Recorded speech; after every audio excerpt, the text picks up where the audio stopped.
কবরের আযাব দেখেছেন? কেউ কি প্রমাণ করতে পারবে? আপনি কি ফেরেশতাকে দেখেছেন যারা এখন এখানে ঘিরে রেখেছে জায়গাটা?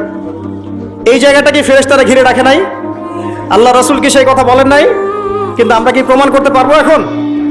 আপনি চাক্ষুষ জ্ঞান দিয়ে পারবেন না। কবরের আযাব প্রমাণ করতে পারবেন না। স্বপ্ন মাঝে মাঝে দেখেন, সত্য হয় কি হয় না? মুমিনের স্বপ্ন সত্যি হবে কি হবে না?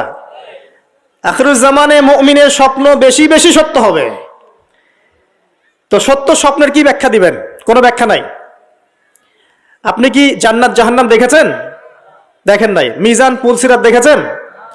রূহ, আপনার শরীরে একটা রূহ আছে, আত্মা, এটা কি দেখেছেন? এখন এই যে বিষয়গুলো দেখা যায় না, আধ্যাত্মিকত্ব, বারাকা, আল্লাহর নূর, কবরের আযাব, পরকাল, ফেরেশতা, জিনজাতি, তো এগুলোকে আমরা তো বাহ্যিক জ্ঞান দিয়ে ব্যাখ্যা করতে পারবো না। পারবো? তাই বলে কি এগুলোর অস্তিত্ব নাই? বলেন, এগুলোর অস্তিত্ব আছে কি নাই? যদি এগুলোর অস্তিত্ব কেউ বিজ্ঞান দিয়ে প্রমাণ করতে চায়, পারবে? যুক্তি দিয়ে প্রমাণ করতে চাইলে পারবে? কোনো দর্শন দিয়ে প্রমাণ করতে চাইলে পারবে? পারবে না। তাহলে এখানে একটা বিষয় হচ্ছে, আল্লাহর পক্ষ থেকে যা নাজিল হয়েছে চোখ বন্ধ করে বিশ্বাস করতে হবে। এখন এই চোখ বন্ধ করে বিশ্বাস করলে পরে মানুষ আপনাকে বলবে ধর্মান্ধ। কি বলবে? এবং ইসলামের এই মৌলিক বিষয়গুলোকে যদি আপনি চোখ বন্ধ করে মেনে চলেন, এখনকার বিশ্বের মানুষ আপনাকে বলবে আপনি মৌলবাদী। এখন আপনি বলেন, ইসলামের মৌলিক বিষয়গুলোকে মেনে না চললে কি কেউ মুসলিম হতে পারবে কিনা? পারবে? তাহলে পরিপূর্ণ মুসলিম হতে হলে আমাকে মৌলবাদী হতে হচ্ছে কিনা? আমি এটা দিয়ে কি বুঝাচ্ছি? বুঝাচ্ছি আল্লাহ পাকের নাজিল করা প্রতিটা বিষয়কে চোখ বন্ধ করে মানতে হবে। কিছু বিষয় আমার বুঝে আসবে, কিছু বিষয় আমার বুঝে নাও আসতে পারে। এখন যতগুলো বিষয় বললাম, একটাও কি ব্যাখ্যা করতে পারবেন? কিন্তু এগুলো আপনাকে মানতেই হচ্ছে, কারণ আপনি মুসলিম। আল্লাহ বলেছেন, রাসূল বলেছেন, আমি মেনেছি। এখন আমার জ্ঞান কি আল্লাহ এবং তার রাসূলের জ্ঞানের চেয়ে বেশি না কম? এই পুরো মহাবিশ্ব যিনি পরিচালনা করছেন, তার জ্ঞান বেশি না আমার জ্ঞান বেশি? এই পুরো মহাবিশ্বের শত কোটি গ্যালাক্সি আছে, এক একটা গ্যালাক্সিতে হাজার হাজার সৌরজগৎ আছে।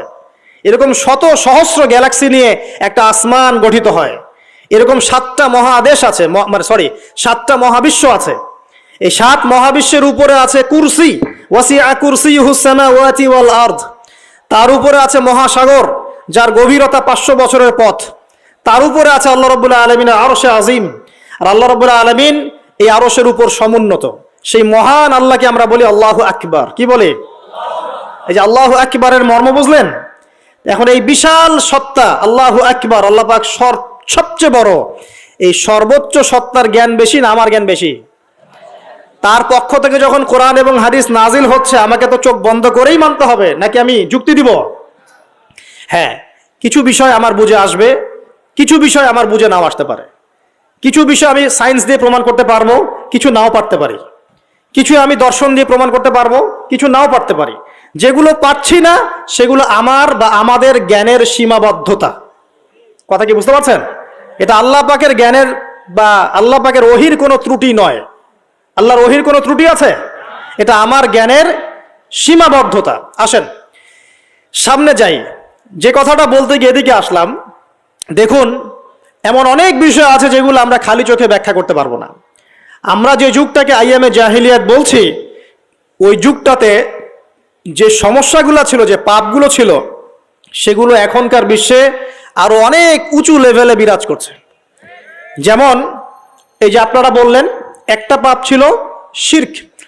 সরাসরি মূর্তি পূজা বলছি না, আমরা বলছি কি শিরকের পাপ ছিল। ওই আইয়ামে জাহিলিয়াতের মানুষগুলো শিরকের পাপে নিমজ্জিত ছিল। তারা শুধু মূর্তির পূজাই করতো এমনটা নয়, তারা কবরেরও পূজা করত, তারা মৃত মানুষেরও পূজা করত, তারা কেউ কেউ নাস্তিকতায়ও বিশ্বাসী ছিল। সূরা মুমিনুন পড়লে দেখবেন তাদের মধ্যে একটা আকীদা ছিল, ইন হিয়া ইল্লা হায়াতুনা দুনিয়া নামুতু ওয়া নাহইয়া। কাফেররা বলতো যে আমরা এই পৃথিবীতে জন্মেছি, এখানেই আমরা জন্মাবো, এখানেই মারা যাব, ওয়া মা নাহনু বিমাবউসিন, আমাদেরকে পুনরুত্থিত করা হবে না। এই পরকালের কনসেপ্টে তারা বিশ্বাস করতো না। তো এরকমও লোক ছিল। শুধু যে লাত, ওজ্জা, হবল, মানাত এগুলোর পূজা করতো তাই নয় বিষয়টা।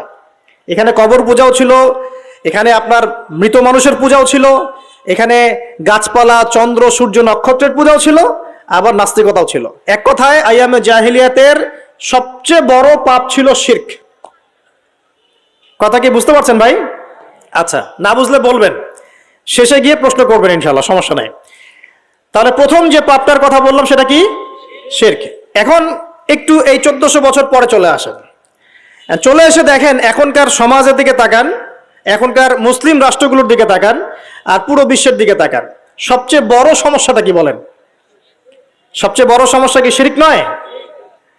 আচ্ছা, মুসলিমরা কি এখন অনেকেই কবর পূজা করে না? মুসলিমদের মধ্যে অনেকেই দেখবেন যে মৃত মানুষের কাছে চাচ্ছে না, মৃত মানুষের কাছে সন্তান প্রার্থনা করে না, ওই যে ওখানে গিয়ে নজর মান্নত করছে না যে মৃত মানুষকে সন্তুষ্ট করলে আমার ভালো হবে, না হলে আমার কোনো ক্ষতি হয়ে যাবে, এটা মানুষ করছে না। মুসলিমদের মধ্যে বহু মানুষ আল্লাহর হালালকে হারাম করছে না, আল্লাহর হারামকে হালাল করে নিচ্ছে না, এটাও কিন্তু শিরক। আপনি কি জানেন যে আল্লাহর হালালকে হারাম করলে শিরক হয়? আল্লাহর হারামকে হালাল করলে শিরক হয়? সুদ হালাল না হারাম? না, সুদ তো ফরজ। সুদ হালাল না হারাম? সুদ তো এখনকার বিশ্বে ফরজ। সুদ ছাড়া এই বিশ্ব চলবে না।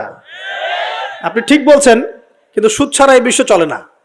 যে কোনো কিছু করতে গেলে সুদ লাগবে।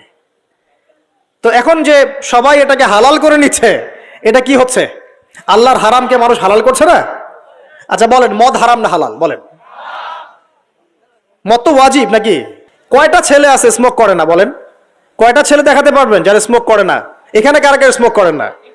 মাশাআল্লাহ, আলহামদুলিল্লাহ, মাশাআল্লাহ। হাত নামান, হাত নামান, হাত নামান। আল্লাহ পাক আপনাদের রক্তে এবং মাংসে বরকত দান করুন, দোয়া করি। যদি আপনি কোনো কমিউনিটির মধ্যে দেখাতে পারেন যে তারা মাদক থেকে দূরে আছে, তারা শুধুমাত্র ইসলামিক কমিউনিটি, অন্য কোনো কমিউনিটি না। যদি আপনি মাদক মুক্ত কোনো ক্যাম্পাস দেখাতে পারেন, সেটা হবে মাদ্রাসা। যদি পর্ন মুক্ত ক্যাম্পাস দেখাতে পারেন, দেখাতে হবে মাদ্রাসাকে। এখানে বিষয়টা হচ্ছে, যারা ইসলাম প্র্যাকটিস করে, কোরআন এবং সুন্নাহর বুঝ যাদের মধ্যে আছে, যাদের মধ্যে আল্লাহর ভয় আছে, এরা কখনো সুদ খাবে? এরা কি মদ খাইতে পারবে? পারবে না। ইনশাআল্লাহ আপনারা কি জিনা করতে পারবেন? আল্লাহ পাক আপনাদেরকে ঈমান আমলের উপর অটুট রাখুন, আমিন। যে কথাটা বলছি, কেউ যদি আল্লাহর হালালকে হারাম করে নেয়, আর কেউ যদি আল্লাহর হারামকে হালাল করে ফেলে, এটাকে কিন্তু শিরক বলা হয়। এই বিশ্বে কি এই সমস্যা নাই? বুঝেন না এই সমস্যা আছে কি নাই? আছে।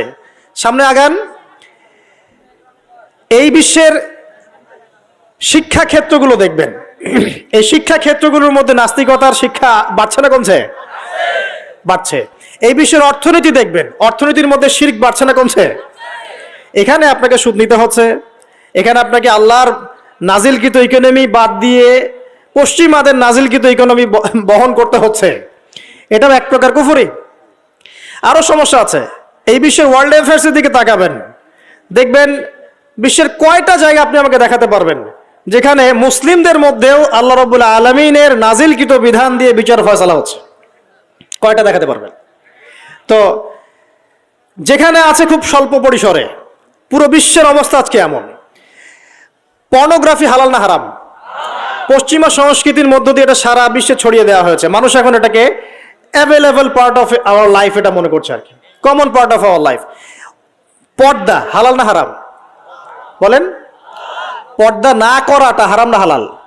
আচ্ছা, এখন দেখেন, মিডিয়া বলেন, প্রিন্ট মিডিয়া বলেন, ইলেকট্রনিক মিডিয়া বলেন, বিভিন্ন প্রযুক্তিগত উন্নয়নের মধ্য দিয়ে নগ্নতাকে প্রমোট করা হচ্ছে কি হচ্ছে না?